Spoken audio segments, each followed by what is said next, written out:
You guys give up, or you're thirsty for more?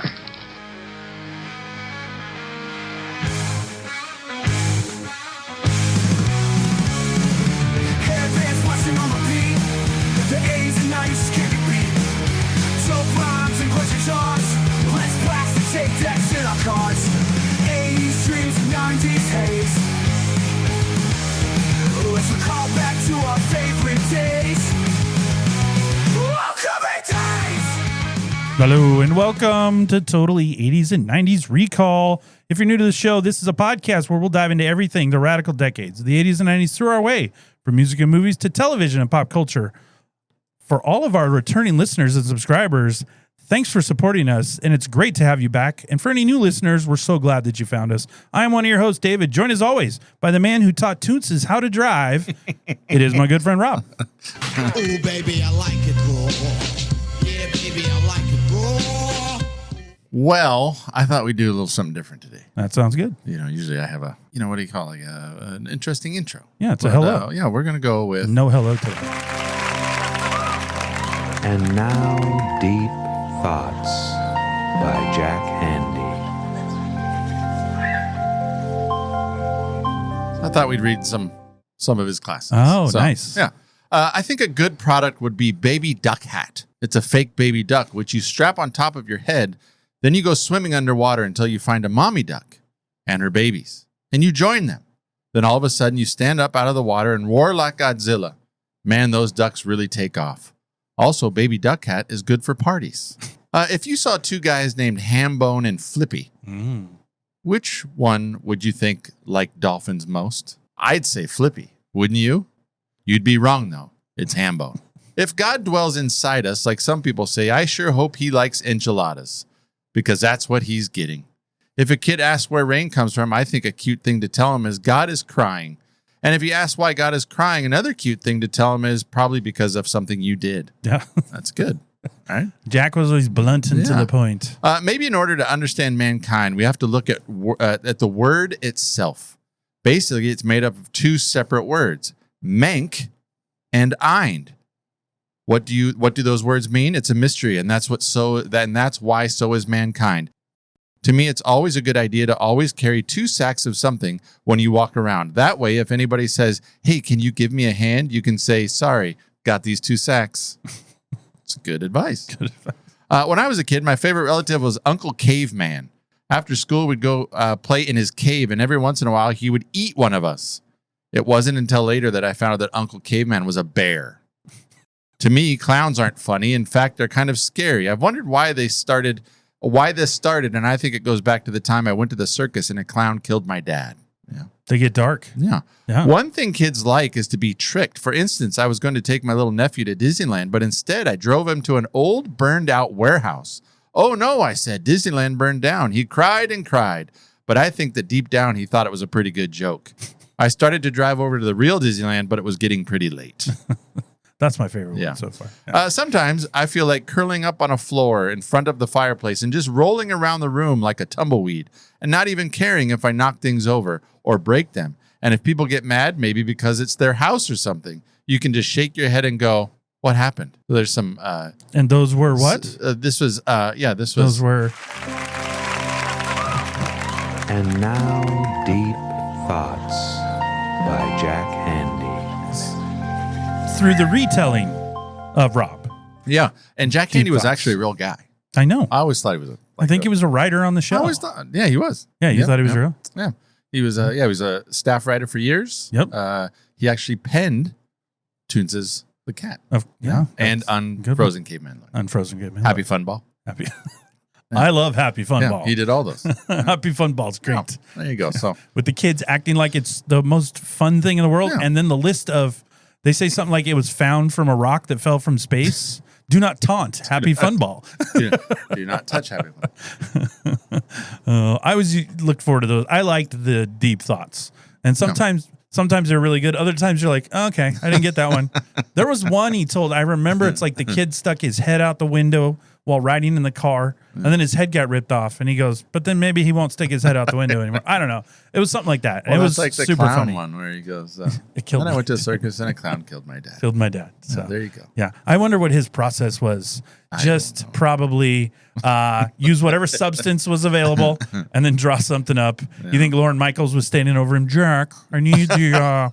I'm gonna need those deep thoughts. I thought those were funny. All right. Start today with a little philosophy from Jack Handy. Philosophy. Philosophy. Yeah, Philosophy. That's a tough word. It is. Philosophy. Yeah. So, all right. Well, you can wax poetic for us and tell everyone what subject we're covering for this week's We're episode. talking about our favorite characters from SNL. Well, not favorite characters. Our favorite performers. Our favorite Actors. primetime players. Not ready for prime time player. Yeah, there you go. Our players. Most of them from SNL. Yeah, most of them are 90s now SNL. primetime Yeah. players. Yeah. But then just up and coming That's right. primetime players. Yeah. Yeah. So Saturday Night Live, I would say a pretty big deal to, I think, both of us. Yeah. But I'm going to say 87, 88 to like 93. That's my sweet spot of like, I never missed it. Mm-hmm. Like I watched it. I watched it all the time. Like I made sure every Saturday night I stayed up late. I was going to ask you, do you And I remember watched staying up late? I did it all the time. I don't So- remember staying up late to watch it. I had a TV in my bedroom, Yeah. and then I would watch it on that sometimes. But sometimes I'd want to watch it on the big TV. So once, my parents went to bed early enough, so I'd just go back out in the living room, and then sometimes Dad would get, turn it down. Yeah. I remember later in the 90s, I'd stay up and watch it, especially if like I knew a musical act was going to be on. Oh yeah, So then I would catch it. And that's the part about, I think, SNL that I hadn't thought about until we're sitting here, is that the cultural element of it, where it bridged a lot of times musical artists were almost bigger, or a musical artist, or the guest was, the content of the show was and that's always my funny, but sometimes the going, people that were on. going through the research, it seemed like particularly in the 90s, they really started hitting home runs with the musical acts. Yeah. In the 80s, a lot of times they would get maybe more up and coming type bands or things like that. But in the 90s, they started being like, if you were a hot band, it started being part of the circuit to do Saturday Night Live. Yeah. Like you would get asked. And then maybe they'd incorporate you into a sketch or do something like that. But definitely there's that famous meme that goes around. So when Nirvana was on the show, Charles Barkley was a host. Oh, yeah. And that was early 90s. And there's this weird thing where Charles Barkley has his hand on Dave Grohl's shoulder, and he looks mortified, like he doesn't understand why he's touching him. And they did those little spots you'd see him on NBC, and he'd be like, "Tune in this Saturday night for me hosting Charles Barkley and musical guest Nirvana," and they just kind of stood there, you know. So, and the meme says something like, "I was only a Nirvana fan until Charles Barkley left the band," or something like that. So that was pretty good. But so I'd say, like I said, 87, 88 to 93. Now, I watched it way past that. Like, I kept watching it because when those new folks came in, the Will Ferrells, and then even up into 2014, 2015, because mid-2000s, you had the Andy Samberg, Sudeikis, Bill Hader. That's probably where I stopped watching. I still tuned into those because they had the digital shorts. Yeah. Maya Rudolph, Tina Fey, all of they were hilarious. Sudeikis was hilarious. I mean, I'll say one of the best. I mean, Daryl Hammond's a real good impressionist, but Bill Hader, one of the best impressionists Saturday Night Live's I think's ever had. Like he's got some just home run sketches where he's doing Al Pacino. His Al Pacino is off the charts. And his stuff. Who did Stefan? That was him. Yeah, he's Stefan. Yeah. That's what I thought. But the early 90s cast, that was I don't want to say it's our cast, but it's kind of our cast. No, right? absolutely. And if you look back at that, it was like an all-star cast that maybe you didn't know at the time it was an all-star cast, but it's an all-star cast. I mean, we're talking about the Dana Carvey, Mike Myers, you got Adam Sandler, you got David Spade, you got Chris Farley, you got Chris Rock, you got there's just a slew of Kevin Nealon still on the show. I mean, you got all these guys. And then the band, G.E. Smith. And the Saturday Night Live band. That's right. And G.E. Smith came from where, Rob? Lead guitarist for? I don't know. Hall & Oates. Oh, that's good, right? It's Daryl Hall and Jonathan. Yeah, I got you. You can't say Hall & Oates. They don't like it. Fine. We've already talked about that. I know. They haven't sent us a cease and desist yet, so we're okay. No, but you imagine you're G.E. Smith. And that's your gig, You're the lead guitarist for Hall & Oates. Daryl Hall and John Oates. Yeah. And then you get a phone call and you're like, hey, now that you're done with that, you want to come be the Saturday Night Live? And for like 12 years he was the band leader. I kind of feel for like that with the Roots and Jimmy Fallon. Oh yeah, I they mean, you just land slid that right gig into and that. they're good for you're life. solid. Yeah. So I was watching a ton of Saturday Night Live when it could, because remember we didn't have a lot of reruns back then. No. And there's no streaming, can't access it. No. So you have to watch it on Saturday night. But after I started watching that, my dad said, that show's been around for a long time. And I'm like, okay. He watched it when it first came out. Yeah. And Nick at Night was running reruns of the original cast, Dan Aykroyd, Chevy Chase, all them.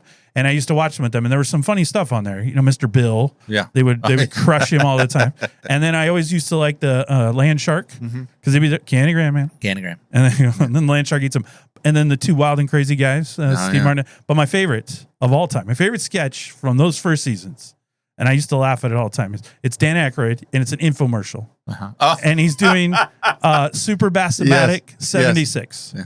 And it's just a blender. But he puts the whole bass, into the blender, blends it, and then Folklore he drank it, because if you look at his face, he goes, "That's terrific bass." I mean, it's so good. What's the one he does where he's got he's on a talk show? Oh yeah, and he's doing the same thing where he's trying to pot off these toys. Those are the bad toys. Bag of glass. Yeah, bag of glass. And then chainsaw teddy bear or whatever it's called. And she's trying to convince him that these products aren't safe, and he takes a regular teddy bear and he talks about how somebody could get choked by it or they had a plastic phone, and he puts the wire around his neck, and he goes, "Oh, I'm just gonna call my friend here." I forgot about that bag of glass. Yeah, but Super Bass-O-Matic 76. That was probably one of my favorites. That was my favorite from back then. Yeah. And I would watch those with my dad. And then you had the Bill Murray nerd sketch, the Rosanna Dan. The early episodes, they were really funny. So what I had access to was current, which was early 90s, the Chris Farley cast and all of them. And then I got 76, which is Dan Aykroyd, Jim Belushi. I used to like the one, too, where they go into the restaurant. What you order? And he goes, cheeseburger. My mom used to say, cheeseburger. When I was growing up. Well, it's the only thing they served. Now, okay, I might be getting my shows mixed up. You might be. What's the one? It was Martin Short, wasn't? Well, he was, but he didn't show up until the early 80s. Yeah, okay, what's the one that we used to always laugh at where they're the swimming Olympic? Yeah, so that's on, that's an episode. So that's, you and I, that might be one of our favorite sketches. I just think we caught that on a rerun, I think, or like Nick at Night or like a best of thing. Yeah. But yeah, I'm thinking that's 82, 83, but it's like Christopher Guest, and they're the synchronized swimmers. He goes, "I love Martin. I know you. I'm not a strong swimmer." Yes. I just remember them sitting there going, "No, that's good. I know you. I know you." Yeah. I think they were trying to get synchronized swimming into the Olympics. Yeah. But Martin Short's all dressed up like a weirdo, and so we watched some of not a strong swimmer. So, but I did like those. They're still funny. Early 80s. I think I laughed more because it was more relevant to me at the early 90s stuff, because those topics they're covering makes sense. Because even a dumb sketch, like I remember Chris Rock, he didn't get a lot of sketches all the time, but he had this one dumb sketch, and it was at a Thanksgiving, and it was the turkey, but they were doing the Reebok pump, and it was like the turkey was flat, and he goes, "Just pump it up." And you had to pump it. It was like, it's a dumb sketch, but at the same time, it was just funny and relevant at the time. And so, you look back on all those. I mean, they had a lot of dumb. I used to like the dumb sketches. Like one of my favorites was Super Colon Blow.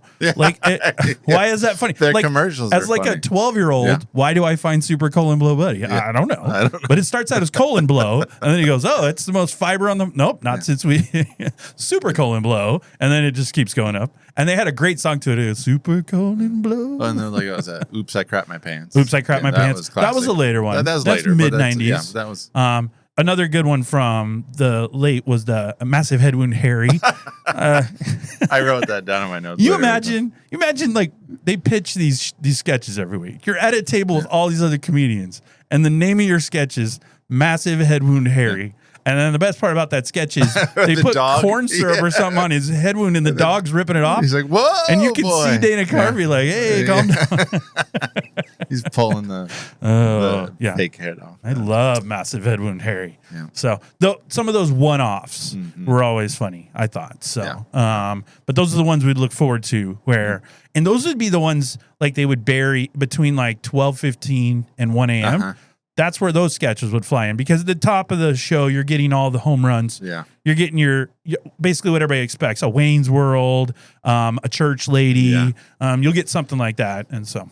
Well, yeah, and then those are sometimes the most quotable ones. Like you would, Well, they are, because they were allowed to let loose, and you know at the writers' room they're like, let's just let you go. I know, but those sometimes were the ones you'd find yourself laughing at more, because you remember Massive Head Wound Harry. Yeah. Not that I don't remember other ones, but you just remember those ones, and they're just one-offs. Well, that's it's not like it was a recurring character. What was it? Kevin Nealon's one where he, Mr. Bad Depth Perception. Oh, or I no love that depth, one. You know, Yeah, and no so depth he would just perception. drop stuff, It's and great.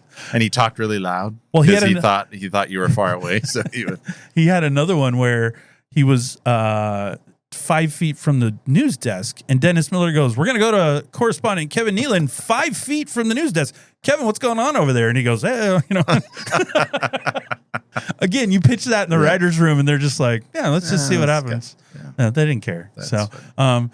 but like the other one I really liked. Obviously, it's not going to be on our thing today, but they did a Zagat.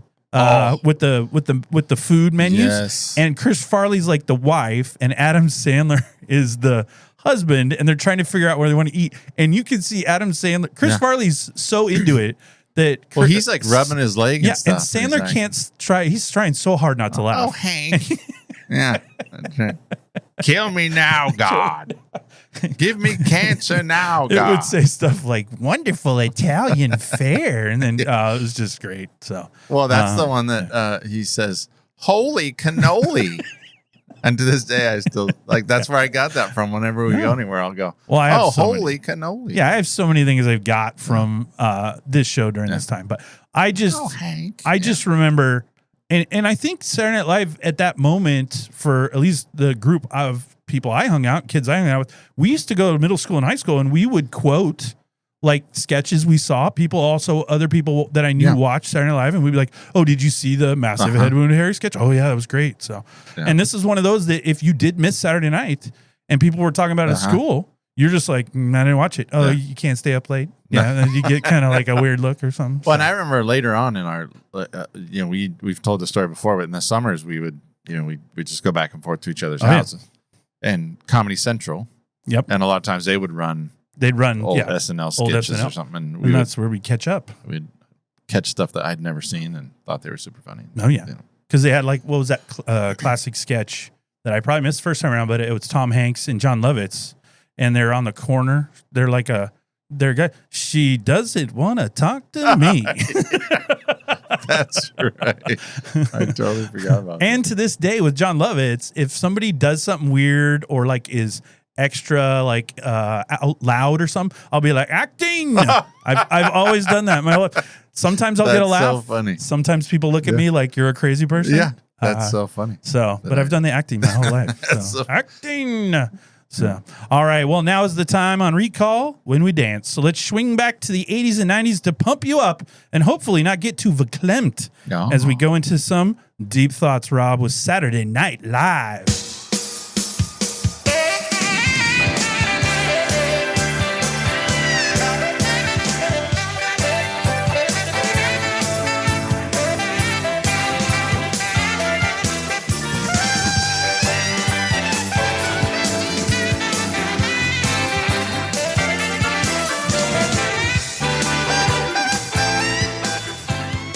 Great sax. I pulled that from 91, so I made sure G.E. Smith that we got his version.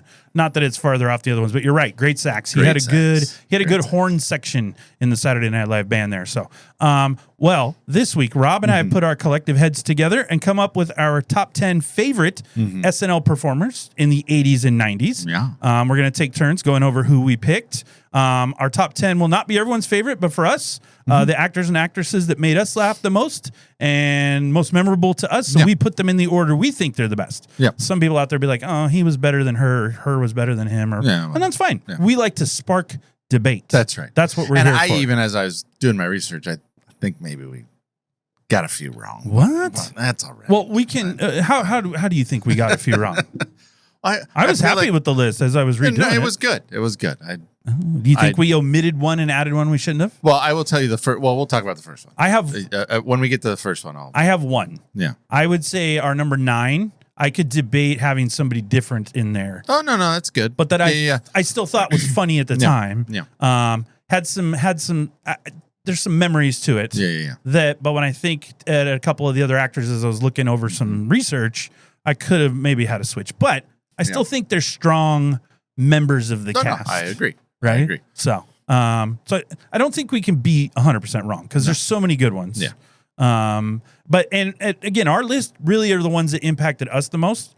So there are going to be some early 80s and later 90s that didn't make our list because a lot of our list comes from that 87 and 93 window. Yeah. There are a couple exceptions, but really that's the crux of our group. Yep. That's what we put together. Well, and so many of the actors that we list here go on to do. They all do much bigger things that became prevalent in our lives as well. You know, so they went on to do movies that became mainstays for what what I thought was funny and things that I quote to this day. So they're all everybody on this list went on to.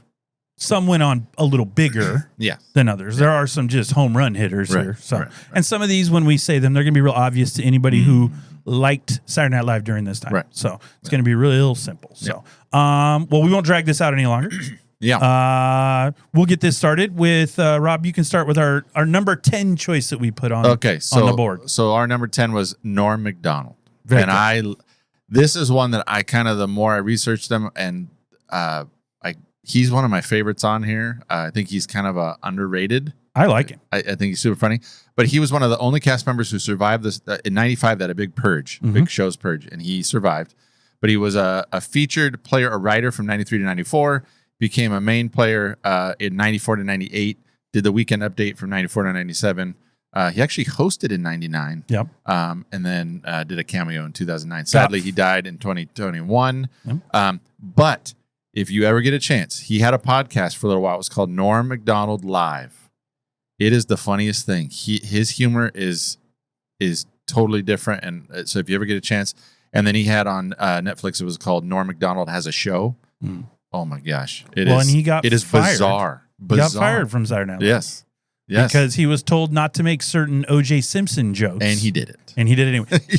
For like a year and a half, he rode O.J. into the ground. Yeah. Like it was it. Like and his delivery and style were so different because he'd be like, "Hey, you know what doesn't what's not bad? You know what's bad for breakfast? Getting stabbed by O.J. Simpson." Like that would be his joke, and you'd be like, "Okay." He did a thing on his podcast where he would just read jokes just stacks of them, and they were one-liners, and they were so good. Did you pull any sound? No. Well, I've got some sound. I was going to say. Here's my soundbite for Norm Macdonald. Just to prep this real quick, we've got a little soundbite from each of our folks today, so we can kind of give everybody a little remembrance of what their style was like. And then this is the character that I remember Norm Macdonald the most from SNL. You will. And finally, back again, Burt Reynolds in a commanding lead with $14. Hey, check out the podium. Look at this.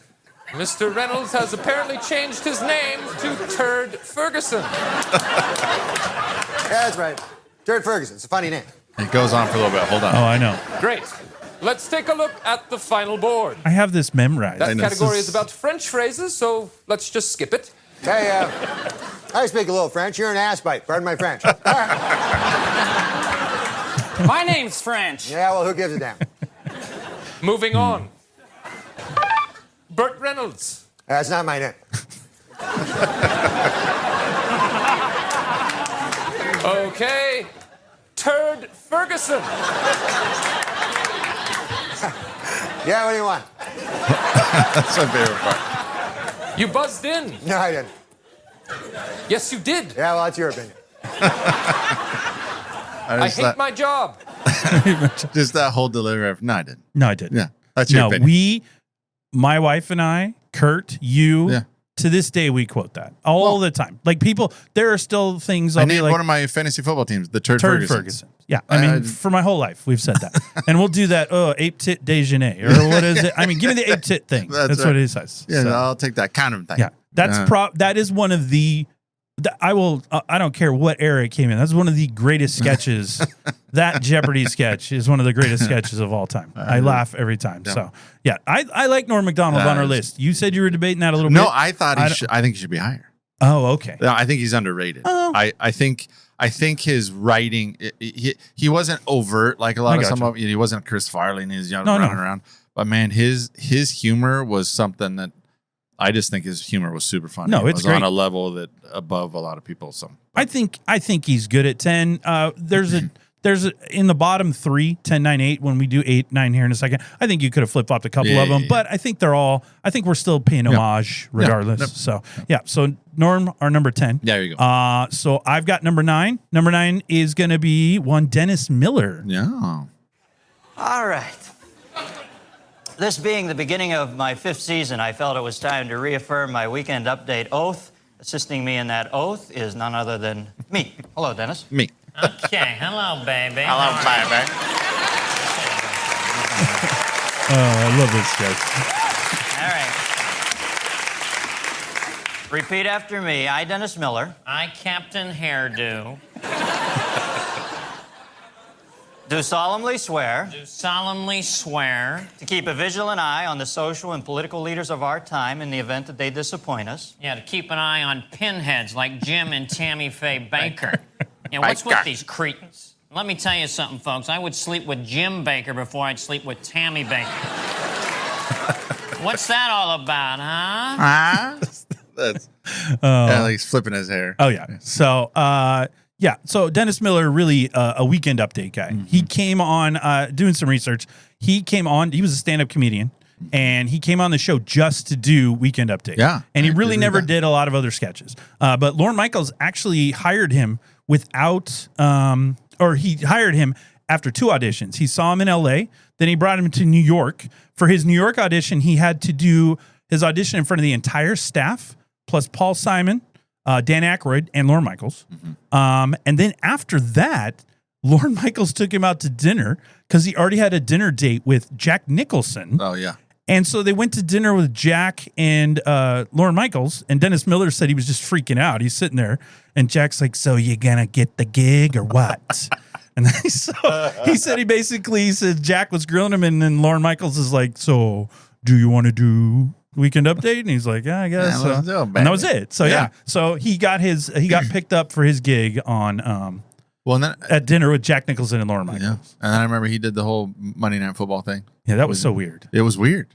Such a weird mix. He made it like 3 seasons, but half the time you didn't know what he was talking about because he had this real unique political humor, and it didn't match. And when he used big old words and stuff. Well, and I think Dan Fouts is there too, and Dan Fouts is kind of a meathead. Yeah. So he'd be like, say some homage to something, babe, and he'd be like, "What?" And it's a first down, So, but it's funny. So, and then my favorite was he'd do Weekend Update, and then his sign off was, "Guess what, folks? That's the news, and I am out of here." And he'd write on scribble on the paper and set it out. So he's done a lot since then. Like he's been in some movies. He had a podcast for a long time. He's done some political stuff, CNBC.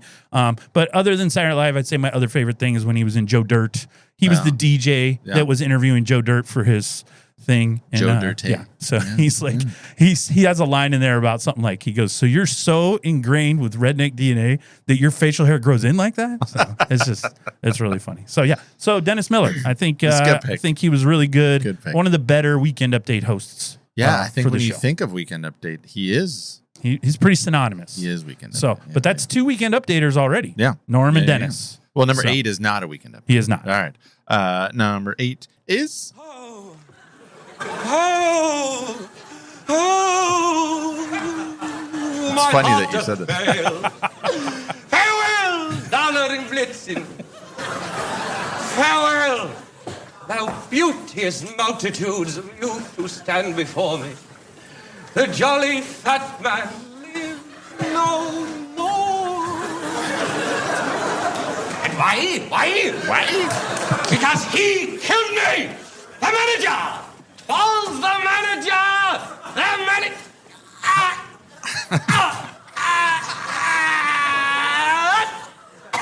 32! I was merely acting! That's It's funny you say that whole acting thing because I do it That's too. the number one thing I know him for. If I trip in the house or something, I'll roll and then just stand back up and go, acting? Yes. Yeah. So, to this day. Yeah. And he had a lot of good things on Saturday Night Live. He did a lot of funny stuff. Hanukkah Harry was kind of funny. Yeah. But I will say probably I knew him the best from Saturday Night Live. His funniest thing he may have ever done was when he was in A League of Their Own. Oh, and he's that scout. And look, milkmaid's grass. Don't eat it.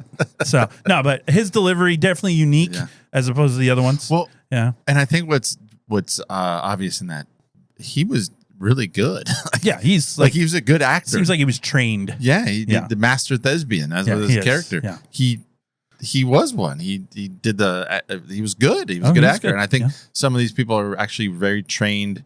I think a lot of them are trained. Yeah. Some just wound up in like improv groups, but some of them you go and look and they got like they went to a university for acting and drama and all those kinds of things. He was on there 85 to 90. Oh yeah. He started. He was in The Critic. He had a TV show, League of Their Own. Yeah. And 20 seasons on The Simpsons. Oh yeah. I'd forgotten that. That's he good. Had lots of voices. Yeah. So John Lovitz. John Lovitz. I like the John Lovitz. Say his name. That's a good one. All right, number 7. One of my these are all my favorites, but one of my I guess I would say slept on favorites. Not everybody I think goes to him right away, but he was I think he was a big part of the show. Yeah. So and that's Kevin Nealon. All right, welcome. We're back. All right. Once again, I am Hans. Yeah, and I am Franz, and we are here to pop you are.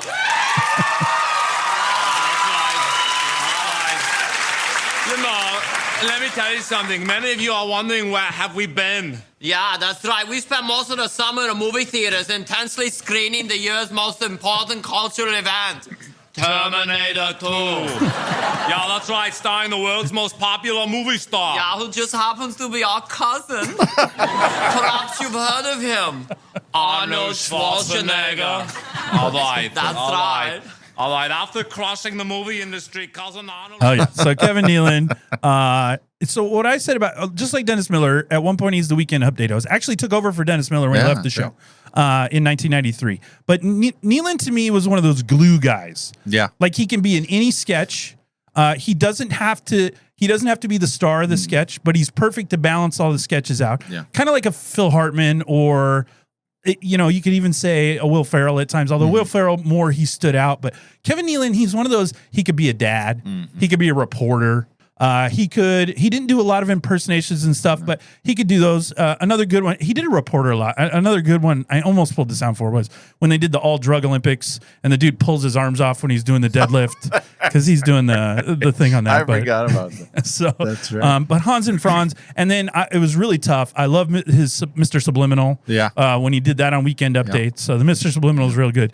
And of course, he was in that sketch. And I looked for it, and I could not find it. Where they were in the elevator, and they kept doing the back in time thing. I know that's what I think from about. that. Yeah, got to go back in time. Well, and even like when he was in movies, his character would always be like these really small roles, but they were funny. Like I think about like in Happy Gilmore, where he's going circular. It's circular, and well, he was on the show from 86 to 95, and when he left the show, at the time he was the longest tenured member of the cast. Now he's since been passed by Tim Meadows, Daryl Hammond, and Kenan Thompson. Kenan Thompson's been on now for like 25 years. But point is he was for a long time, and he was that glue guy. So, but how he got on the show was Dana Carvey knew him real well. They were friends in California. Dana Carvey got the show, and then Dana Carvey told Lorne Michaels, "You need to hire this guy. He needs to come on out." And he hired him, and that was it. He brought him on out. So. I just always liked his deadpan delivery. He's perfect. He wasn't over the top. Everything was really calm and again, he was a great like I said, he's the glue guy because sometimes those sketches you need a straight man or you need that other part to assist everyone else around him. Yeah. And he'd play a dad, he'd play a reporter, he'd play a best friend, he'd do all these. But he was still funny. Like he was subtly funny all the time. So and he's gone on to do a bunch of great shows, great things, and I like Kevin Nealon. Yeah. So Happy Gilmore, he's great. Circular. Gotta go. But by the way, he was also on a TV show on Showtime called Weeds. And he was nominated for a Screen Actors Guild Award in that show. So I didn't know that. Yeah. But he lost that Screen Actors Guild Award to fellow SNL alum Tina Fey for 30 Rock. Yeah. So SNL everywhere. Yeah. What are you going to do? So What are we at? Number 6. we're at number 6. Number 6. Starting to get in some royalty at this point. So number 6, Adam Sandler. There you go.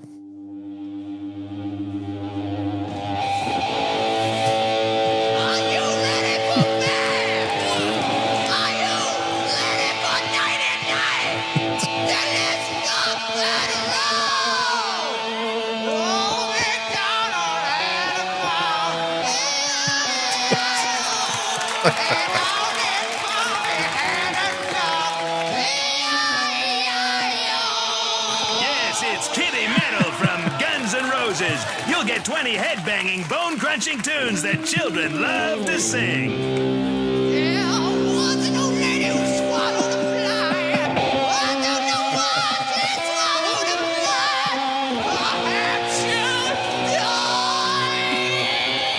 The last one's my favorite. Just plain fun. It's always Is everyone's excellent favorite. Tear through this old favorite.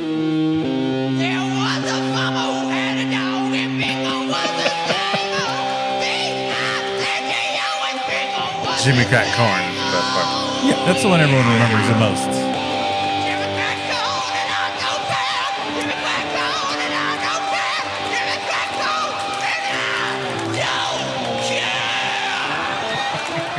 So Anyway, I'm so was happy you pulled that sound. So just for everyone listening, I don't know what sound bites you pulled. So I'm hearing what you chose for the first time.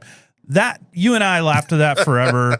That's been one of our favorite sounds. Most people on most podcasts, if you do an Adam Sandler, you're probably going to get the Thanksgiving song or the Hanukkah song or, you know, some of those, you know, or he did his Cajun Man on Weekend Update. Man. But we went Opera to Man. Opera Man, another big one for him. Yeah. We go to the Kitty Metal, his not terrible Guns N' Roses Axl Rose impression. So and my favorite part is the very end where he goes, and I don't care. He gets in that kid's face. Anytime I hear that song, we get to I always think of sing. I want to finish it that way. So anyway, this is Adam Sandler.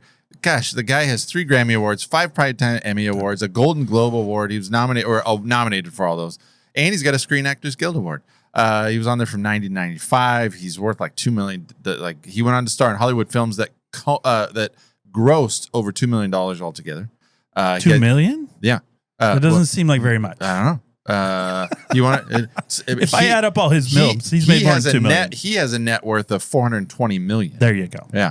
And he signed a 4-movie deal with Netflix worth $250 million. So he's doing. And we could go through all the movies he's been in. Billy Madison. Everybody Happy knows. Gilmore. Yeah. He was performing on stage. Dennis Miller caught his act, recommended him to Lorne Michaels. And then the rest is history. Well, of course. Made his first on-screen appearance in 90, became an official featured player in 91, and then a full-fledged member from 93 to 94. Well, was on TV prior to 90, though.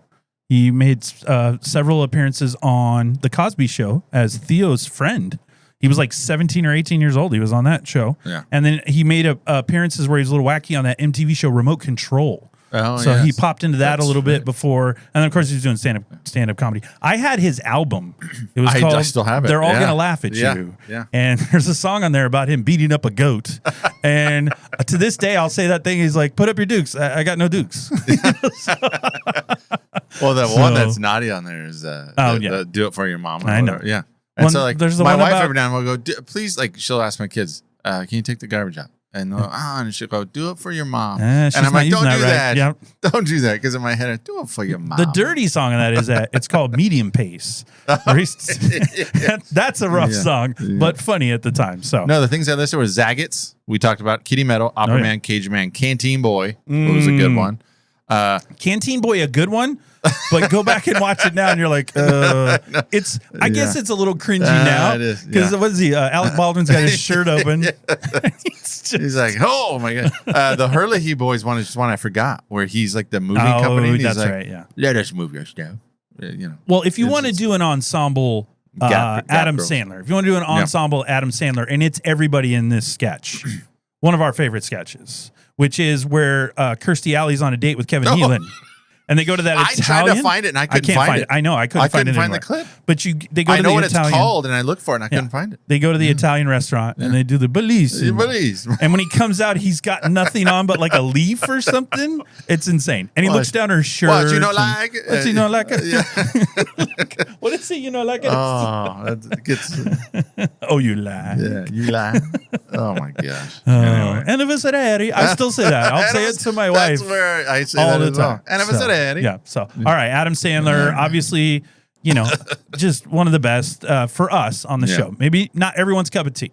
There were people that just don't like Adam Sandler as much, but I always found him funny. And if you put him and our number 5 together, which again, we're in the rarefied air now for us, and so our number 5, one Chris Farley. All right, how's everybody? Good. Now, as your father probably told you, my name is Matt Foley, and I am a motivational speaker. Now, let's get started by letting me give you a little bit of a scenario of what my life is all about. First off, I am 35 years old, I am divorced, and I live in a van down by the river. Now, you kids are probably saying to yourselves, hey, I'm going to go out and I'm going to get the world by the tail and wrap it around and pull it down and put it in my pocket. Well, I'm here to tell you that you're probably going to find out as you go out there that you're not going to amount to jack squat. You're going to end up eating. This is one of my all-time favorite sketches. I just subtle things in there where he goes, he says he wants to be a writer, and he goes, hey, I can't see too good, Dad. Is that Bill Shakespeare over there? Well, I like. It's just. I like when he switches his attention to Dad. Oh yeah. And Dad goes, "What do you think about that, Dad?" And he goes, "Well, we Matt, encourage his and writing." He goes, "Dad, would you shut your yapper?" Well, and he tells him at the end, he goes, I don't give a crap. I'm moving in. I'm tired of living in a van down by the river. We're gonna be buddies. Gonna be pals. All right. So this is Chris Farley. Obviously, as we said, one of my favorites of all time. Again, not everyone's favorite. My wife, not a big fan of Chris Farley. Really? Just kinds of think he's a one note. I don't think he's a one note guy. Yeah. I know he's loud and a little obnoxious times, but I think there's other times he does things really well. So, and like the Chippendales sketch. Mm-hmm. Like he's really athletic in that. I mean, he's doing the same dance moves. You know what I love the most about that Chippendales sketch is the fact that they make it seem like the three of them are pondering, like, oh, this is tough. It's not tough. That is really good. That's what sales that. But Chip, there were so many to choose from. I went with Matt Foley, but you got the Chippendales. The Bears. He was great on the Bears. He's always having. I'm having a heart attack. He's a super fan. The super fans. One of the mall girls where he says, "Lay off me, I'm starving." We still say that every time. Yeah. Anytime I'm talking. If I'm hangry or hungry, lay off me, I'm starving. The El Nino sketch where he says it's Spanish for the Nino. The hidden camera coffee one is insane. Where they film him a hidden camera and he goes, what? And then he beats everybody up in the place. I think that's priceless. So the one where he's the kid going to the baseball game. Oh yeah. Where really the dad good. He's Cuomo's kid. That's right. Yeah. He's got the buck teeth. It's so bad. Chris Farley talk show where he gets someone on and go, that was really cool. Because he's all nervous. Remember that time? Remember that time? And then the Bennett Brower where I make babies cry or, That's true. Oh my God. And he had some really funny parts. He went on, obviously, Tommy Boy, one of the 90s, for us, 90s comedy gold. But he was in Billy Madison. Yeah. I think in Billy Madison, him as the school bus driver is one of the funniest things in that movie. Airheads, he was really funny as a security guard. He was in Wayne's World as a security guard. He did a couple of those. But sadly, Chris Farley passed away in 1997. Yeah. And passed away, drug overdose. Yeah. Belushi, drug overdose. Yeah. Belushi, 33 years old when he died. Farley, 33 years old when he died. So, unfortunately, but at his funeral, over 500 people attended Chris Farley's funeral. So, obviously, he was still really popular. Everybody really liked him. In 2005, they gave him a posthumously, gave him a Hollywood Walk of Fame star. So, he's on that. But yeah, Chris Farley, still one of my, I'll never not laugh at the Matt Foley thing. No. And to me, he's still funny. So I found a note that said the character's debut performance, Matt Foley, was that was 1983. has been called one of the best segments in SNL history. It There's is. a lot of people that feel it is the best. It's hilarious. And obviously most people know by now, but he falls through that table. He wasn't supposed to fall through that table. You can see the reactions. And when he stands up, all four of them sit forward because Phil Hartman and David Spade both later were like, we were sure he was dead. And then he stands up and you see his face and he goes, whoops-a-daisy. So yeah, he really broke that coffee table. So whoopsie. Yep. Oh my gosh. All right. Well, we'll go from Chris Farley to our number 4. Favorite actor, one of the best. Phil Hartman. Phil Hartman. Ladies and gentlemen of the jury, I'm just a caveman. I fell in some ice and later got thawed out by some of your scientists. Your world frightens and confuses me. Sometimes the honking horns of your traffic make me want to get out of my BMW and run off into the hills or whatever. Sometimes when I get a message on my fax machine, I wonder, did little demons get inside and type it? I don't know. My primitive mind can't grasp these concepts. So, look, I said it about the last 3 of them. This is maybe my favorite sketch of all time. I've never not laughed at it. I think about it, it makes me laugh. When I want to be at the table. When Phil Hartman, whatever writer, were like, we got an idea. Unfrozen Caveman Lawyer. And they're like, what? It's gold. It's so good. And the way he sells it, because he's also one that is he's like a classically trained actor. I don't know if he really was, but he can act. He's a good actor, He's so good. And but just the way that whole idea of it frightens and scares me. I'll do that I know. Loading the dishwasher. I'll go, I don't know how to do it. It frightens and scares. We might have him too low. 4 might be low, but Phil Hartman, I think one of the best. Yeah, just from a talent standpoint, so I think good. Yeah, he's but he was often believed to be one of the best, if not the best SNL ever had. He was on the show for 8 seasons and played a total of 20 different recurring characters. He retired from SNL in '94 to go do acting stuff.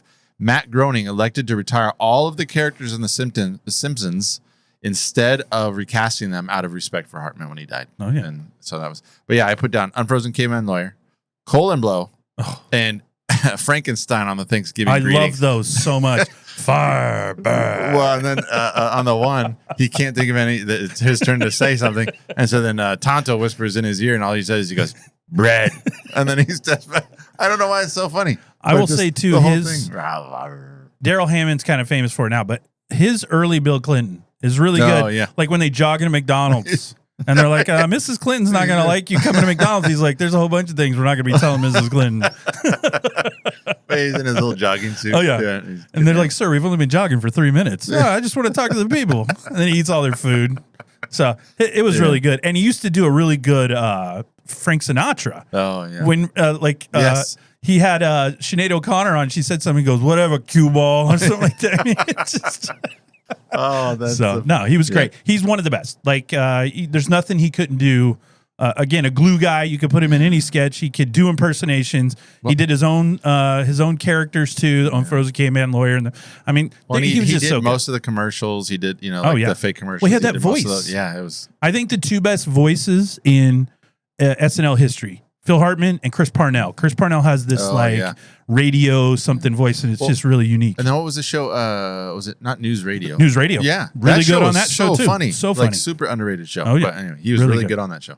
But anyway, and he's really good in a movie we're going to cover later this year, Christmas. Little Jingle All the Way. Oh, boy. But we'll talk about that then. All right. So that takes us to our number 3. Number 3. Another one of the big timers, Mike Myers. Before I begin, would you like to touch my monkey? I would be honored. Touch him! Love him! Leave him meine Abschminky! Now I am as happy as a little girl.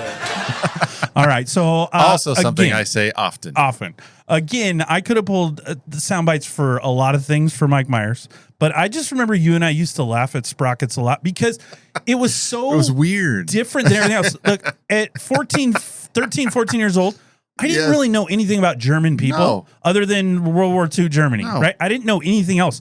and he made them seem so weird and crazy. And it comes to find they're normal like us. But he did this extreme, I don't even know what it was. And they talk about crazy things on there, but just that whole character, Dieter, doing sprockets. Now is the time on sprockets when we dance. And then they would play that weird music. It's all industrial. And he's wearing that like one piece turtleneck thing. It wasn't leather. And his hair was all black. So, all right. So one of the most memorable castmates from our childhood and probably from all time. Huge during the era. He joined in 89, instantly became one of the biggest draws on the show. Had some all-time characters, Wayne's World, Sprockets, Linda Richmond on Coffee Talk. I know, I put that down. You got Coffee Talk. We're talking about daughters and dogs. You and I used to laugh a lot at Simon. Are you looking at my bum? You cheeky monkey. Drawings. Cheeky monkey. Lothar of the Hill People. He did Middle-Aged Man with his friend Drinking Buddy. And he had the Bears. Obviously, he was also a super fan. So, and the Scottish Store. If it's not Scottish, it's crap. I also like Philip the Hyper Hypo. Philip the Hyper Hypo. I'm Hyper Hypo, you know. He pulls an entire thing. So I will say with a few exceptions, Myers, not a big improv or ensemble cast guy. Like when he's in a sketch, he's like the lead of the sketch. Yeah. It's not often he's a background like support player. And he didn't do a lot of impersonations. It was just all his own characters. Yeah. If he was in a sketch, you know, that's his sketch. Like Wayne's World is his sketch. Sprockets is, and he would have the primetime slots. But he didn't do a lot of, he didn't do a massive head wound Harry. No. That wasn't his. Middle-Aged Man was probably the closest thing to just a weird sketch for him where he did that. So, but obviously he went on to be amazing, right? So Wayne's World, look at these three franchises. Yeah. You got Wayne's World, you got Austin Powers, and you got Shrek. So he could live off those three for the rest of his life. He's so, done. Yeah. And I will say still to this day, one of his most underrated movies, his first movie, So I Married an Axe Murderer. Oh, I love that movie. super fun. So good to this day. Did you ever catch the Pentaveret? Oh, yeah, it's rough. It was rough. I didn't like that. So, It was not good. I did see he was quoted in an interview when talking about SNL. He said, I wanted to be on that show since I was 11 years old. So I wear having done it as a badge of honor. So, fun fact, Myers did not audition for SNL. He was seen doing his show in Canada by Martin Short, an SNL producer and comedian Dave Foley of another show of ours, Kids in the Hall. They told Lauren, hire him today, and he called him and hired him. So Mike Myers, one of the few, didn't audition for Lauren. He just got the job from a phone call. Yeah. So because he said he trusted Martin Short and Dave Foley and that SNL's producers' judgment so much, he just hired him. So, and one of the better things he did. I read that he won a Primetime Emmy Award. He did. For outstanding writing. Often, if you go look at those, those SNL, there'll be like 20 writers in that group, true. and they all got an award. It'd be like Robert Schmeigel, it'd be Mike Myers. They'll all be included. So, all right. So Mike Myers, one of the best. Yeah, he's so funny. What are you gonna do? That takes us to number 2. And I gave you this number 2. This one, all right, number 2. This is you. Yep. I went easy on this. Yeah, you did. Well, there's so many to go easy with. You know, that it doesn't work for me. I gotta have more cowbell. Don't blow this for us, Gene! You're being so selfish, Gene. Can I just say one thing? Say it, baby, just say it. I'm staring at rock legend Bruce Dickinson. The cock and a walk, baby. And if Bruce Dickinson wants more cowbell, we should probably give him more cowbell. Hey, baby. And Bobby, you are right. I am being selfish. But the last time I checked, we don't have a whole lot of songs that feature the cowbell. I gotta have more cowbell, baby. I'd be doing myself a disservice and every member of this band if I didn't perform the hell out of this. Guess what? I got a fever. And the only prescription is more cowbell. Thank you, Bruce. I think if I just leave and maybe I'll come back later. There's an argument. We have him at 2. There's an argument he could be the greatest SNL performer of all time. If you really think about memorable characters, memorable moments. I mean, I cannot not list. I mean, the Alex Trebek, the Harry Careys, it goes on forever. And just the Robert Goulet. I mean, the amount of, he did the cheerleaders, he did the stupid sketch where they're at the Wesley Arms Hotel. I mean, it could go on forever. That's so funny. There's no stopping. There's a dumb sketch where they have a girl, one of the female actors gives birth, and he comes out, and they're like, "Oh my god!" And he goes, "Oh, it's hot in there." I don't know. Those are just dumb. Yeah. So this is Will Ferrell, considered to be a member of the frat pack. It was a generation of leading Hollywood comic actors who emerged in the late 90s and 2000s, like Jack Black, Ben Stiller, Steve Carell, Vince Vaughn, Paul Rudd, Owen, Luke Wilson. He founded the comedy website Funny or Die, which is going to do its own thing. He's Elf, Anchorman, Kicking and Screaming, Talladega Nights, Blades of Glory, all the things, right? Oh, yeah. Sketches that I liked him in, Roger and Virginia Clarvin, that's the lava in the hot tub. The Wellesley Arms Hotel. I can feel it in my loins. Goulet, Spartan, the Spartan cheerleaders, Marty and Bobby Mohan Culp. Very good. I love that one. Hot Mike, more cowbell, Tight Pants, Harry Carey. We've quoted that guy a ton. Alex Trebek. There's a couple too that are a little less known, but he's at Jeffrey's. It's the clothing store. Oh yeah, I love that with one. Sean Hayes, and he's got his little cell phone, and they try to come in the little cart. And he's Are you ready to go to Milan? And then Gus Chiggins, the old prospector. That's a good one, he too. was so funny as Gus Chiggins. So Anyway, we're forgetting the one main sketch where it's 4th of July. And he's showing his pride for America, and he pulls those boxer shorts with the Speedos. And to this day, Amy Poehler on a podcast said, she's like, he didn't tell anyone he was doing that. So she goes, the first time he turns around, her and Rachel Dratch, they're just like, oh my God. And he gets right in there. It's all the way in there. Like, he's not shy at all. So, well, and I've seen video of him doing his audition tape for SNL, and he's a cat.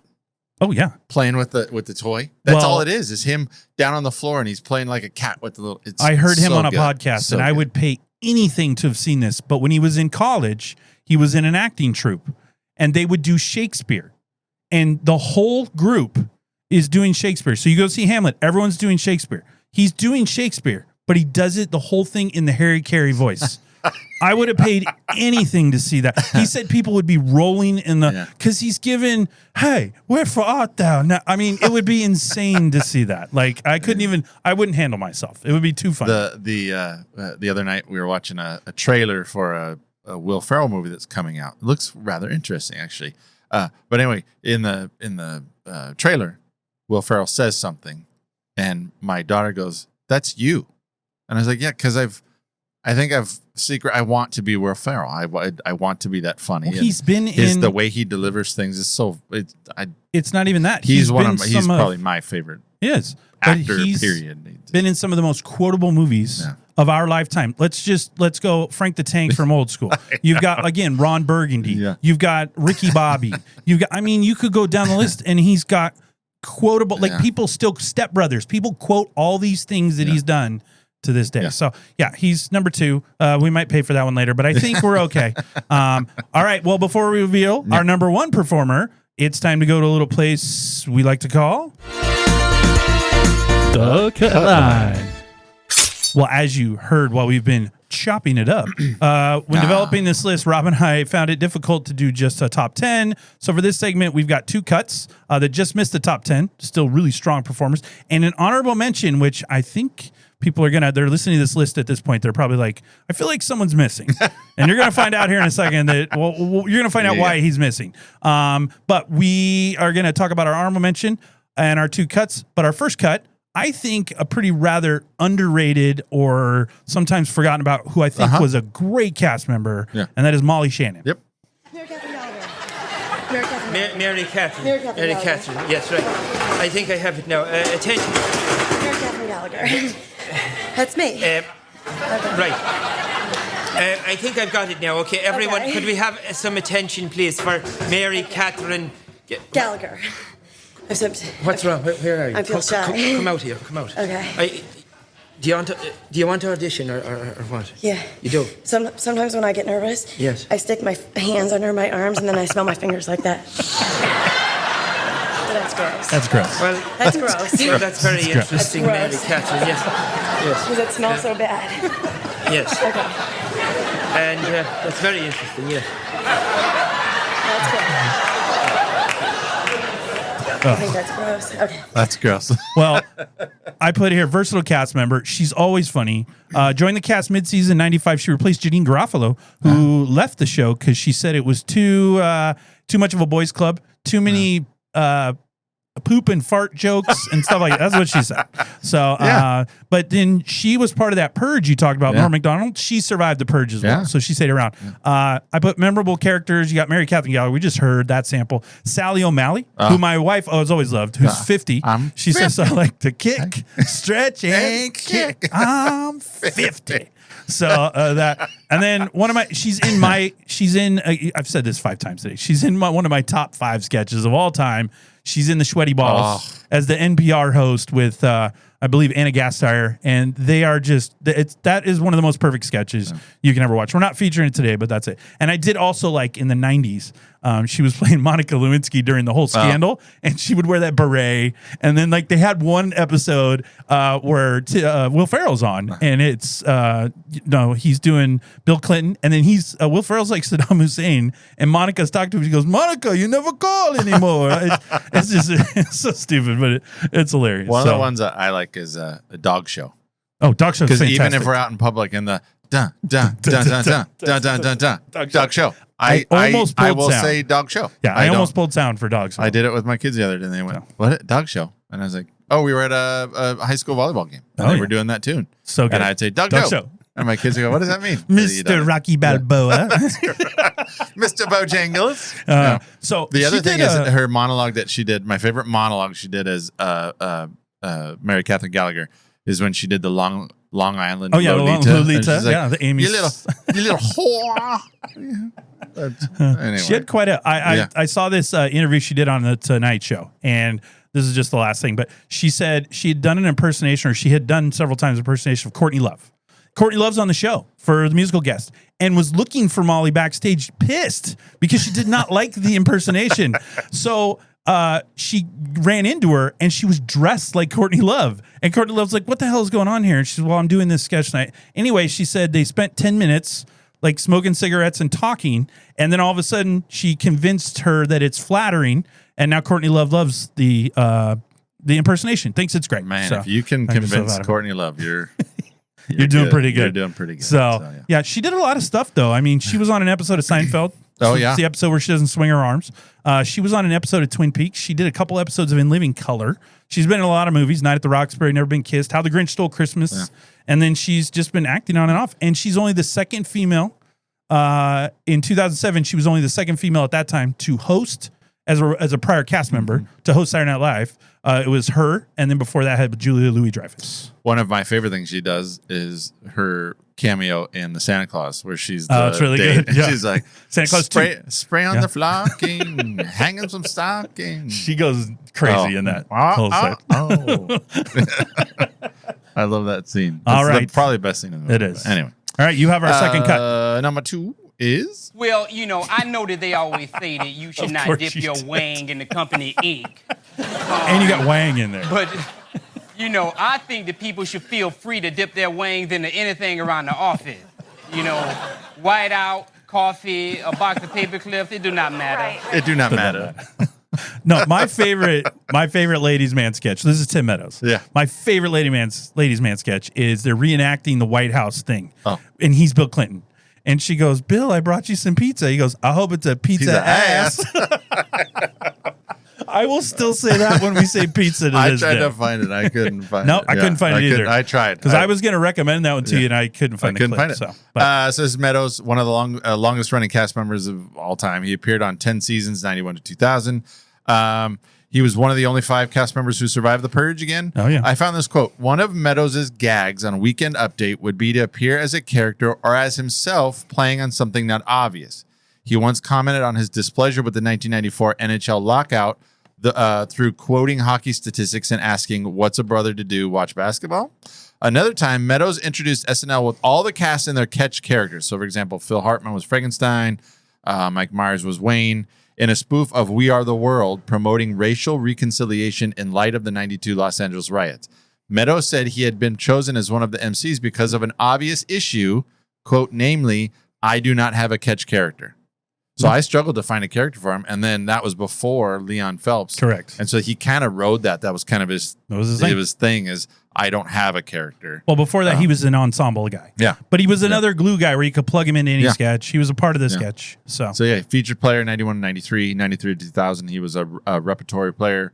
He was a special guest in 2000, and he had a cameo in 2005. So he's actually never hosted. Oh, interesting. I thought he'd hosted, but he has not. Tim Meadows, really good. Though. Tim Meadows, yeah. So cut number 2. That takes us to our honorable mention, Okay. which is probably where we're in the list where people are like, I haven't heard this name. Yeah. And you're going to be like, honorable mention. Well, here it is. He's pretty much SNL royalty. Yeah. Eddie Murphy.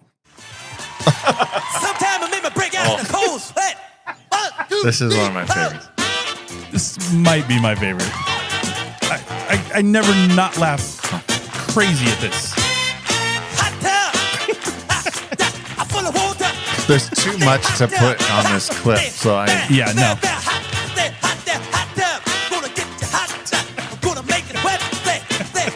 I like this breakdown at the end here. It's so good. He starts laughing. He goes. Should I get in the hot tub? Will it make me sweat? Should I get in the hot tub? Will it make me wet? Well.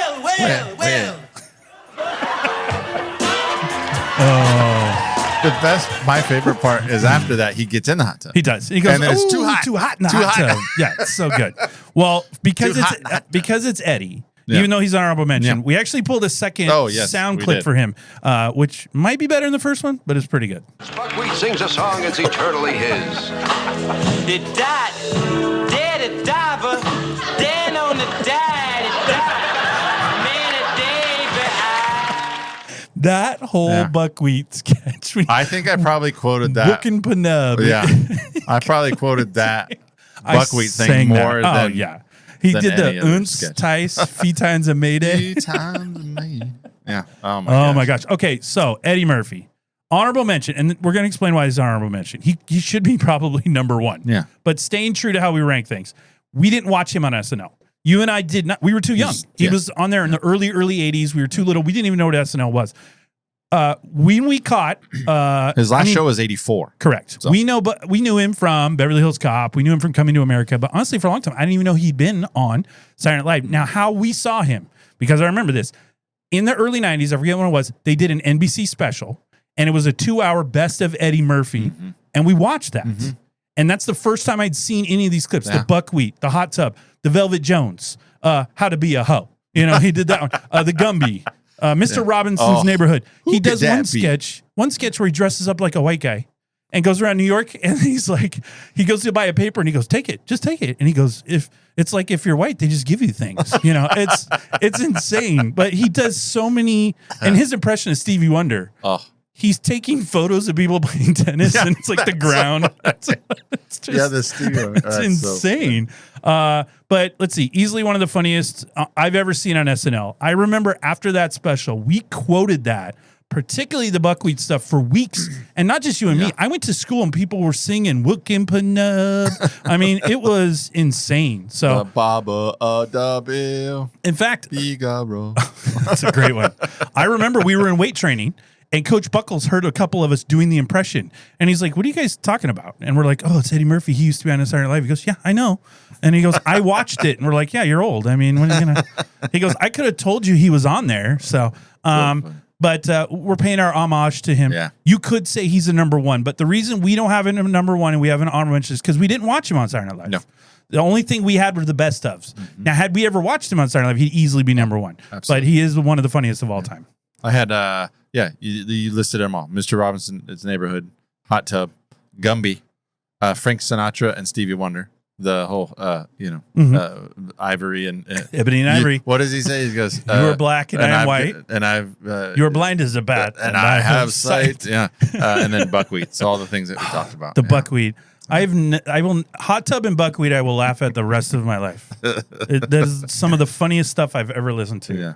So just buckwheat singing anything was just amazing. So, all right. Well, that takes us to our number 1, who, by the way, a great number 1. Yeah.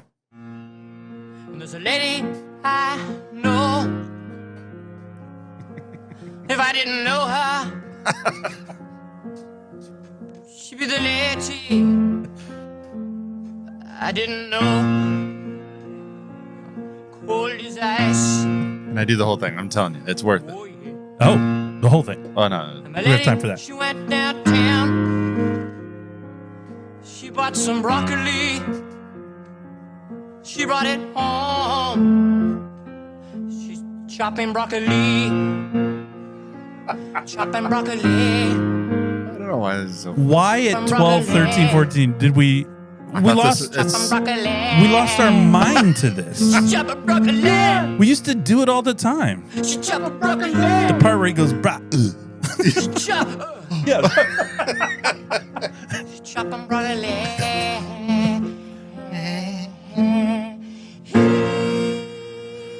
You know, the underrated part of that sketch is Sigourney Weaver and Phil Hartman looking off like this is the best thing they'd ever heard in their life. Like they have this look on their face like, wow, this is actually pure gold. That sound bite I took, I mean, he's played it a bunch of places, but that was actually from his SNL audition. Oh, yeah. Because he did that for the audition. Yeah. They say, I read a thing that's as soon as they saw that, they're like, you're out, you're done, you're in. So good. All right, so this is Dana Carvey. Dana Carvey, yeah, best known for 7 seasons, 86 to 93. He joined at the same time with Hartman, Kevin Nealon, Jan Hooks, Victoria Jackson, and he helped to reverse the show's declining popularity and made SNL must-see again. Oh, my goodness. He became so associated with the church chat character that later cast members like Chris Farley just called him the Lady. Actually, that was his nickname. So you've got Church Lady, Massive Head Wound Harry. He was George Bush for a long time. Grumpy Old Man. Not gonna do it. Not gonna do that. Even now. Still do that now. The Grumpy Old Man, which he does a version of that in his stand-up. He does. Where he goes, Mega Tall, Mega 2, Mega T. Every time. Yeah, anyway. Garth. Yeah. Hans, Johnny Carson. His Johnny Carson. We've not spent our whole life doing that, Johnny Carson. Yeah. Casey Kasem, which I knew you did. Really good. Yeah. He did a version, is the Pepper Boy. Do you remember that? The Pepper Boy is great. And then his Ross Perot was untouchable. Can I finish? Can I finish? Yeah, can I finish? Now I'm finished. You gonna listen? Now listen. I got a plan. I'm gonna pay everybody $1 billion. No, his George Bush, because he got to do that for George Bush. Like it's such a parody, but at the same time, it's so good. And then that Johnny Carson. You and I have done Johnny Carson our whole life. That is weird, wild stuff. Yeah. So, and then he does that one. It's a Wonderful Life, but they do the alternate ending. Mr. Potter. Well, on his stand-up too, he does the whole thing with. He does. What's his name? Jimmy Fallon? No, the actor. Jimmy Stewart. He does Jimmy Stewart. Yeah. He does it a whole so good. a naughty in his. Oh yeah. So bad. Yeah, do it. Yeah. I will say something slightly controversial. I love Dana Carvey. Yeah. I think most of everything I always saw him on. Church Chat was not always my favorite sketch. No. Like, I knew a lot of people that laughed at it. He did his little dance and all that, but I thought he did way funnier stuff. Oh, yeah. And his impressions and some other thing I thought were better. Yeah. Church Chat, I understood it. I got that it's funny. And they love recurring characters, especially at that time. But it was never my favorite. I know that after a couple times, and you could say that about a lot of recurring characters, but isn't that special kind of God? Yeah. You know, Satan. You know, so I mean, it's still funny. But I will always say I didn't look forward to that. If I knew Wayne's World was on, or I knew some of his other ones, then if he was doing Johnny Carson, if he was doing Stewart, the Bushes thing were real good. If I knew those were coming, I got excited. So, but interesting thing about Dana Carvey is after SNL, you'd think would have been like a big hit. Yeah, he never hit movies, and he had his own TV show that didn't work. No. So this was his lane right here. So. Well, and, just the other day, my daughter showed me a Halloween costume that somebody was looking at, or she was, I think, somebody was going to do it, and it was a turtle. Oh, that's it. So, and I immediately went, "That's the thing. This is not turtle enough for the you?" Turtle Club. So that movie, by the way, horrible movie. That's but the best to part. this day, if someone says turtle, I will go, "Am I not turtly enough for the Turtle Club?" Like, I don't even know why. It just my brain takes over and says that's what I'm doing. That's the first thing I thought of when she showed me. I was like, "No way!" But at the beginning, his Dennis Miller was really good. I mean, he go, "Hey, Brian." So, but yeah. So Dana Carvey at number 1 for us. Really good. Makes us laugh. That's great. Yeah. So that's our list. What do we think of our list after doing it again? I know I like it. You wanted to move a couple people around, but I think overall we got it. Norm, I was gonna, but I think that's just I found him later. I knew of him in SNL, in the 90s or whatever. But then in the 2000s, I caught onto his podcast and stuff, and I realized his humor was it's crazy. Was like super cerebral and weird, and I love it. And he I'm sad tells that he died. Weird jokes, yeah. And he was one of those guys you didn't know if he was being serious. Like there's a whole episode where on his talk show where he has David Spade on, and David Spade is legitimately confused. He doesn't know what's going on. Like he's looking off camera at his producer, at his agent, and he's like, "What is going on here?" Yeah. What? Because at one point he makes David Spade think that they went to commercial, and they didn't really go to commercial. And he asked him these weird. It just David Spade had no idea what was going on, and to rattle David Spade, he totally did it on purpose. But you kind of didn't know if he was doing it on purpose. It was brilliant. Absolutely brilliant. Anyway, well, speaking of David Spade, we had some honorable mentions that didn't make our. Well, they're not honorable mentions; they just fell off our list. We had to get it to 10. Yeah. So David Spade was one of those. Yep. Obviously, he had some moments. Yeah. I can take David Spade in doses. Yeah. I don't need him all the time. Chris Rock was really funny. They just didn't always give him a lot to do, so he'd have kind of these small parts. And they kind of pigeonholed him when he was on the show. A lot of like rap stuff and things like that. They didn't. I felt like they didn't let him spread his wings as much. Jan Hooks, who you just mentioned, she was really funny. She had a lot of good characters. She did that one with Nora Dunn where they sang those singing sisters or whatever. But she was one of those glues that you could kind of put into any sketch. I put Anna Gasteyer. She was part of that with Will Ferrell, and she was great. And Daryl Hammond, great in impersonations, really funny guy. Really good. His Sean Connery on the thing is great. So, but overall, suck it, Trebek. Yeah, overall, I think SNL for us and a lot of people. This is it become a quoted part of our lives, it spawned movies that we remember forever. It spawned a lot of these actors. And again, like you said, things we say today that I've still said, 40 years ago that for some reason I'm still, and you could run that hot tub sketch in my opinion today and people would laugh, right? People might not know who James Brown is anymore, but we got a hot tub. We got at our house, and I remember that was one of the first things I did. I was like, I was singing hot tub, getting in a hot There's tub. actually on that sketch too. Before they go to commercial, the doctor, she was the sex doctor, Dr. Ruth, or one of those. She's in the hot tub with. It's not really her, but they put a picture of her, and he goes, "Coming back from James Brown's hot tub." It was funny. So. But you got anything else about SNL? No, I think we covered said it all. It's a very big part of our lives. Big part of our lives. Yes, it's how you and I converse most of the time. That's right. Most of our conversations somehow find their way back to an SNL sketch. So I'm just a teacher. Anyway, folks, if you love today's show or our podcast as a whole, take a quick second, hit the subscribe button on whatever platform you like to listen to us on. If you haven't done so already, and this will guarantee you don't miss any of the new episodes, because you wouldn't want to do that. That'd be crazy. Then if you could, share it with a friend. Get everyone involved. We're fun. We're happy. We're happy fun ball, right? So everything works this week. If you want to contact Rob and I, you can find us on all the social media sites. Send us a message on X, YouTube, Twitter, whatever you're calling it now, Instagram, Facebook. We're there. You can get updates, and we're just happy to hear from you, and you can tell us how great the show is. That's right. How great. It is great. Risey, plaid-clad prophets and acid-washed rebels join the nostalgic revolution and rise from the ashes of the past. Feeling like a 35-year-old, thrice-divorced, disheveled, sweaty, obese, clumsy, and unstylish motivational speaker who exhibits poor social skills, frequently loses his temper, often disparages and insults his audience, and wallows in cynicism and self-pity about his own poor life choices? If so, put down the government cheese and stop living in your van down by the river. If this is you, you're probably saying to yourselves, I'm going to go out there and I'm going to grab the world by the tail, wrap it around and pull it down and put it in my pocket. Well, Dave and I are here to tell you that you're probably going to find out as you go out there that you're not going to amount to jack squat. Oh, very uplifting. I know.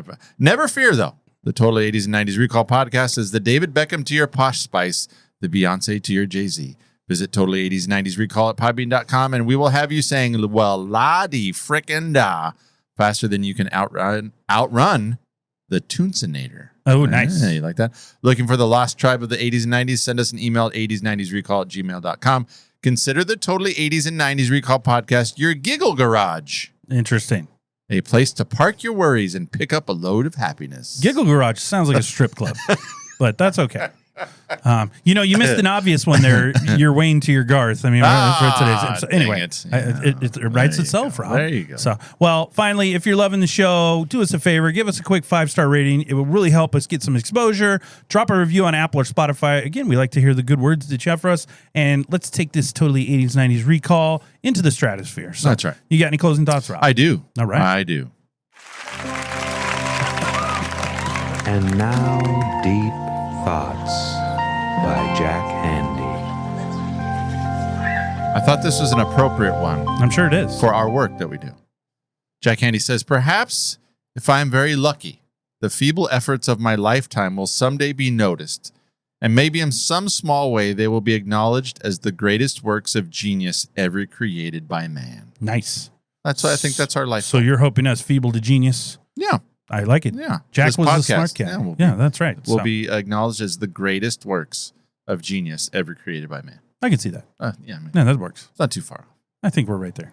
So, great minds think alike because you stole my entire outro today. Oh, no. I went all in on the deep thoughts too for my outro. So I'm no. just going to say this. Folks, that brings us to the end of this episode. We hope you've enjoyed looking back at our favorite Saturday Night Live actors, performers from the 80s and 90s.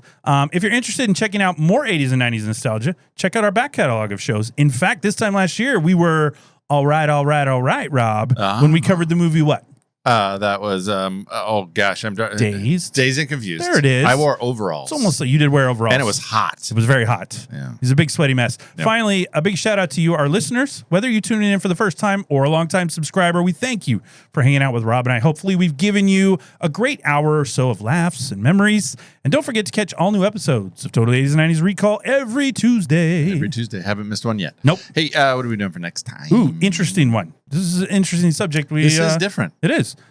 We are doing our favorite 1980s movie montages. So we're being specific in the movie with a montage. And for anyone who's an 80s movie fan, you'll know what a montage is. And if you're not an 80s movies fan and you're listening, you're like, montage? A, glad you found us. Yeah. B, we'll explain it. I was going to say it's very specific. It is very I'm going to specific. struggle on this one. No, you'll be fine. I like 80s and 90s movies, Correct. but then we're getting really specific. Finding montages. I'm confident you're going to open up a whole new world. All right. It's going to be like Aladdin all over again. And the movie hand will be joining us since it's movie centric. And we got to tap into his expertise. And he brings quite a bit to the table on this one. So where you fail, he'll pick it up. He'll pick it right up. That's right. So, I just like being no in the props. room with y'all. That's right. That's good. Yeah. That's a good thing. Yeah. You like being in the room with us, and you also like taking your dollar bills down to the Giggle Garage. The Giggle Garage, That's yeah. right. So, yeah. Those girls smell nice. I bet they do. Yeah. All right. Well, you got anything else? I got nothing else. Fancy goodbye. No fancy goodbyes. All right. Peace out. We'll go back. It's too funny. Too hot. It's so good. And I'll be honest, first time I saw it, I didn't really know who James Brown was either. I knew him from Rocky IV. It's so good. Get your hot. Make it wet. Stay hot tub. Rubber dub and hot tub. Rubber dub with me. Second hot tub.